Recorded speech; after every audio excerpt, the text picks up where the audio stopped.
انس بن مالک فرمانے لگے ایک شخص نے آ کے کہا حضور قیامت کب آئے گی؟ تو حضور نے فرمایا تیری تیاری کیا ہے؟ کہنے لگا حضور نہ زیادہ نفل، نہ زیادہ تلاوتیں، نہ زیادہ سجدے، فرض پڑھتا ہوں، حقوق کا خیال رکھتا ہوں، پر کوئی کثرت نہیں۔ حضور نے فرمایا قیامت کا کیوں پوچھ رہے ہو؟ عرض کرنے لگا حضور ایک شے بڑی پکی میرے پاس ہے۔ فرمایا وہ کیا؟ کہنے لگا خدا سے بھی پیار کرتا ہوں، محمد مصطفیٰ سے بھی پیار کرتا ہوں، پکی میرے پاس پکی شے ہے۔ ہر عمل کی جزا ہوتی ہے، اس کا ثواب ہوتا ہے۔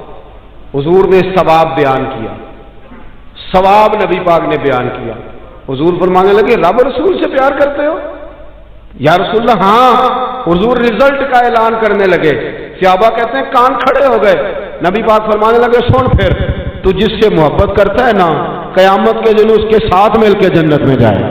حضرت انس بن مالک رضی اللہ تعالیٰ عنہ فرماتے ہیں وہ تو چلا گیا، میں نے فٹافٹ عرض کی، میں نے کہا حضور پھر ایک بات میں بھی کر لوں؟